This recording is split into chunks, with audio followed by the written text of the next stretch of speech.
Miracle in Cell No. 7 dari Korea Selatan sudah di-remake setidaknya oleh 4 negara berbeda sebelum Indonesia.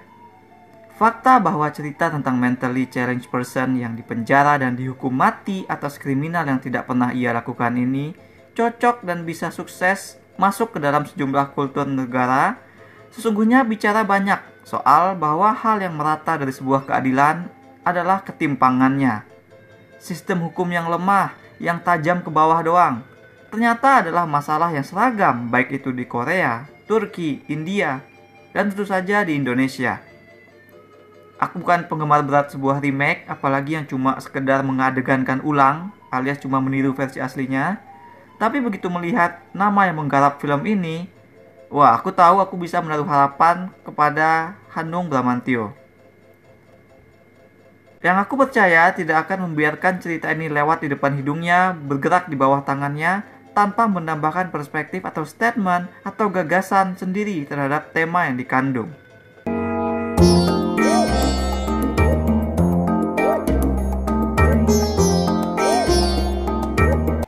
Dari segi cerita dan bangunan narasi ternyata tidak banyak yang diubah. Film ini dengan ketat mengikuti versi original yang rilis tahun 2013.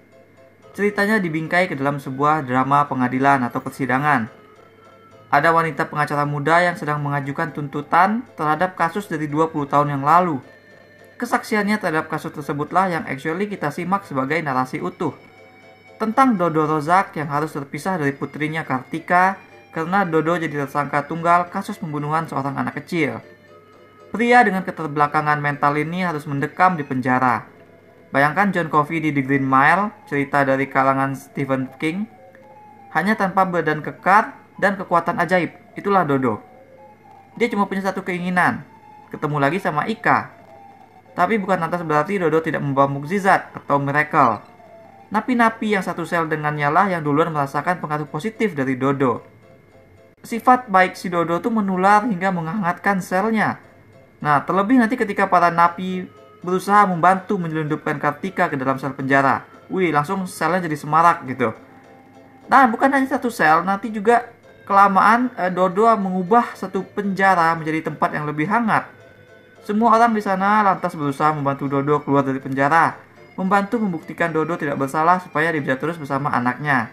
Halangannya cuma satu, hukum yang dingin dan semena-mena kepada orang kecil seperti Dodo dan Kartika. Nah, perbedaan yang langsung ke notice olehku saat nonton adalah di film ini nggak ada Sailor Moon. Pada film aslinya, Ika suka banget sama Sailor Moon. Dan karakter kartun Jepang ini tuh actually jadi bagian penting yang membuat Dodo sampai akhirnya nanti dipenjarakan.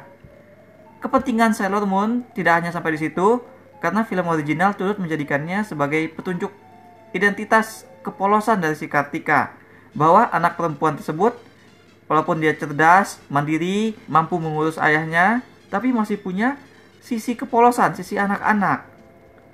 Nah, sehingga menghilangkan motivasi Kartika untuk punya tas sekolah bergambar Sailor Moon, berarti menghilangkan sebagian identitas dari karakter tersebut. Reaksi pertamaku adalah, ya kasihan. Mungkin film nggak simply bisa mengganti Sailor Moon dengan karakter lain gitu. Mereka susah menemukan simbol anak-anak apa yang lagi hit sekarang. Ini kan artinya kasihan banget anak Indonesia gitu. Nggak punya kartun idola gitu kan. Masa iya harus diganti sama tas bergambar idol K-pop? Kan nggak cocok gitu, nggak anak-anak. Ya, tapi itu tag yang tidak ngefek ke penilaian film. Aku cuma miris aja sama anak-anak zaman sekarang gitu. Nggak kayak zaman dulu kita banyak, idola kartun kita banyak. Nah, untuk menilai film ini sendiri, kita harus melihat apa pengganti yang disiapkan oleh film, oleh Hanung, tentang bagaimana dia membuat Kartika itu tetap punya ruh sebagai anak yang mandiri, cerdas, namun ya tetap masih anak-anak gitu. Nah, keseluruhan konteks inilah yang dialter sedikit oleh Hanung Bramantyo. Di sini Kartikanya dibuat gedean dikit. Dia sekarang di sini tuh bersekolah SD. Kalau di film aslinya kan dia masih belum sekolah. Nah, Kartika juga membantu pekerjaan Dodo yang dalam film ini dibuat sebagai tukang balon keliling. Nah, balon inilah yang jadi simbol kepolosan Kartika dan juga ayahnya, alih-alih Sailor Moon. Balon ini juga digunakan Hanung untuk semakin menguatkan hubungan tematik ke ending yang berhubungan dengan balon udara. Konteks simbol yang semakin jelas berhubungan seperti itu dilakukan lebih baik oleh film ini, sebab di film original, kepentingan mereka dengan balon udara itu tidak pernah benar-benar terestablish. Film Hanung kini sudah mengikatnya dengan erat sejak awal. Membuat Ika Slightly Older juga memberikan ruang bagi film untuk menaikkan level dramatisasi dan keseriusan pada ceritanya. Film original diwarna dengan cerah dan dijual lebih sebagai drama komedi. Hanung sebaliknya lebih fokus kepada drama yang lebih emosional. Makanya warnanya sering jadi kontras, kadang kuning doang, kadang biru gelap doang gitu kan. Nah, meskipun sama-sama dipajang sebagai tontonan untuk semua umur, Miracle in Cell versi Indonesia didesain sebagai sebuah drama yang sedikit lebih serius. Hubungan karakternya kini lebih digali. Kita sekarang diberikan backstory tentang ibunya si Ika. Bagaimana relasi dan pengaruh sosok si ibu terhadap cara Dodo bersikap kepada sesama manusia, juga cara Dodo nanti membesarkan Kartika. Ini menambah depth bagi karakter sentral kita. Dodo dan Kartika versi ini lebih bisa kita mengerti. Nah, lucunya versi Hanung ini, dia tuh menjadi dramatis justru dengan mengembangkan karakternya keluar dari trop dramatik. Nah, film originalnya bagiku memang masih beroperasi atau masih mengandalkan trop-trop karakter yang dramatik. Like, nggak mungkin kita nggak simpati sama karakter yang mentally challenged person yang baik hati terpisah dari anaknya. Ya kan, itu pasti membuat semua orang pasti bakal peduli, masih bakal otomatis simpatik gitu. Tidak banyak growth atau perkembangan yang dialami oleh karakter di film original. Karena film original itu lebih menyasar kepada kita, penontonnya. Kita yang diajak untuk tidak berprasangka dan segala macam. Nah, film versi Hanung memberikan ruang bagi karakter untuk bertumbuh dan menjadi lebih dalam daripada sekedar trope. Perjalanan Kartika menjadi pengacara demi menegakkan keadilan untuk ayahnya menjadi lebih terasa dramatis tatkala kita tahu sebenarnya Kartika diharapkan untuk menjadi dokter waktu masih kecil.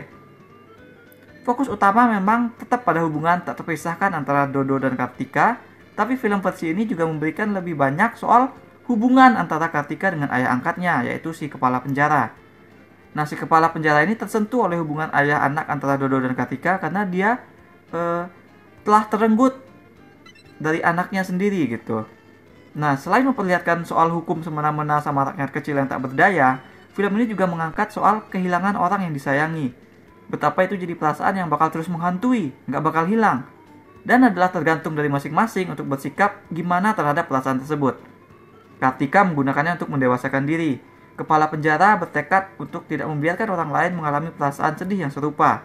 Sementara antagonis film ini justru menyerah kepada perasaan duka tersebut dan membuat hal menjadi semakin buruk bagi semua orang. Dia membuat sikap tersebut tidak menjadi healing apa-apa bagi semua orang gitu. Supaya nggak depresi-depresi amat, humor yang jadi nilai jual film aslinya tetap dipertahankan. Di tangan sutradara lain, ini bakal jadi tantangan yang berat, karena sekarang film memuat dua tone yang semakin kontras, ya kan? Tapi Hanung yang memang kuat arahan dramatis dan karakter, membuat itu tampak mudah. Range yang diperlihatkan film ini luar biasa, antara bagian yang sedih banget, ke adegan kekerasan polisi yang cukup bikin meringis, hingga ke obrolan yang berbau komedi, semua itu mampu hadir tanpa terasa mentok gitu, melainkan berimbang dan natural. Contoh gampang untuk melihat ini adalah kita bisa lihat pada karakter Napi yang diperankan oleh Indro Warkop. Aku nggak pernah melihat Indro bermain di luar karakter komedi receh, tapi di sini aku kadang jadi genuinely ngeri melihatnya sebagai preman beneran gitu. Dan kadang dia jadi menggelikan juga, jadi kocak juga. Nah, memang penampilan acting di film ini semuanya meyakinkan seperti demikian. Vino G. Bastian sebagai Dodo. Wah, nggak pernah dia terlihat kayak mengolok-olok. Dia respect terhadap karakter, timing komedi serta bobot dramanya juga berhasil dia sajikan tanpa over dan tumpang tindih. Yang make or break the movie kan yang jelas adalah acting karakter anak kecil. Serius, ini bukan hanya masalah di film Indonesia tapi juga di film Barat. Bahwa karakter anak kecil jadi penentu karena mengharap anak kecil itu susah, tantangan bagi orang dewasa. Jangan sampai anak kecil itu malah kelihatan seperti orang dewasa yang berusaha jadi anak kecil. You know what I mean? Apalagi di sini konteksnya adalah anak kecilnya mandiri dan cerdas. Salah-salah dia bisa terdengar kayak orang dewasa ngomong doang gitu kan. Nah, untuk itu aku salut sama Gracia Abigail yang mampu menerjemahkan tantangan peran yang diarahkan Hanung menjadi sebuah penampilan acting yang benar-benar deliver, meyakinkan. Gak hanya tampak seperti dia tuh dipakai di sini karena dia jago nangis atau karena dia mirip sama counterpartnya yang versi Korea. Permainan aktingnya itu memang kuat di sini gitu. Inilah salah satu lagi kekuatan film. Di balik keberhasilannya jadi mirip sama versi Korea, film ini juga menawarkan sesuatu yang lebih. Ya kan, setting Indonesia berhasil dimasukkan ke dalam cerita. Antagonis yang sekarang dibuat jadi sebagai ketua partai politik, menambah tajam gagasan soal hukum yang mudah dikendalikan sama yang punya kuasa. Terus lagu-lagunya dijadikan lagu kasidah, suasana Natal diubah menjadi menjelang lebaran. Ini membuat film bukan hanya dekat, tapi juga berhasil dimasukkan ke dalam bahasan soal pengampunan dan terbang dalam muatan yang spiritual yang jadikan tema nanti pada film ini di akhir. Diversity film tetap terjaga lewat seletukan karakter dan adegan-adegan lain yang benar-benar menghidupkan suasana di penjara.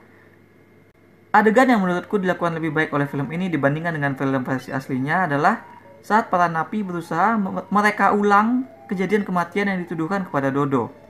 Nah, adegan ini di film ini dilakukan di tengah-tengah lorong, sehingga semua napi, bukan hanya yang satu sel sama Dodo, ikut melihat dan terinvolve ke dalam reka ulang tersebut. Sehingga nanti outcome dari adegan tersebut terasa lebih menggetarkan, karena semuanya terlibat, semuanya tahu sekarang Dodo tuh nggak bersalah gitu. Tapi ada juga adegan yang dilakukan oleh film ini itu kurang dibandingkan dengan film aslinya. Misalnya pada adegan terakhir yang adegan balon udara. Aku lebih suka ini pada film yang asli karena di situ lebih greget aja ngelihat para napi membantu menghalangi para polisi mengejar balon udara. Sementara untuk soal adegan di ruang persidangan, aku nggak sepenuhnya mengerti tentang peradilan di Indonesia, bedanya apa dengan di Korea. Tapi buatku, sebagai sebuah tontonan drama, adegan-adegan di ruang persidangan tersebut tuh sudah berhasil lah menjalankan fungsinya. Jadi kesimpulannya, melihatnya secara cerita memang nggak banyak perbedaan. Bangunan dan narasinya sama, dialog-dialognya juga mirip dengan versi asli. Tapi film ini berhasil memasukkan konteks yang sedikit lebih dalam dengan mengembangkan backstory dan relasi karakter lebih jauh lagi. Yang diincar oleh remake Indonesia ini adalah tontonan yang lebih dramatis dengan mengusung konteks yang lebih lokal tanpa kehilangan ruh film aslinya. Dan semua itu berhasil dilakukan dengan sangat gemilang dan penuh emosional. Aku berikan 7,5 dari 10 bintang emas untuk Miracle in Cell No. 7. That's all we have for now. Apakah memasukkan orang tua ke dalam penjara berarti memisahkan orang tua tersebut dari anaknya? Apakah itu hal yang manusiawi atau hanya jadi manusiawi kalau orang tuanya adalah orang kaya? Seperti pada kasus di televisi kita yang tengah marak. Share pendapat kalian di komen. Jangan lupa hit like dan subscribe supaya ketinggalan review-review dan playthrough lain. Kunjungi mydirtseat.com untuk review yang lebih detail. Kalian bisa juga kunjungi store mydirtseat di chiptolka.com. Ada banyak kaos dan pernak-pernik custom yang unik, mulai dari film, musik, game, hingga wrestling. Thanks for watching. Remember in life, there are winners and there are losers.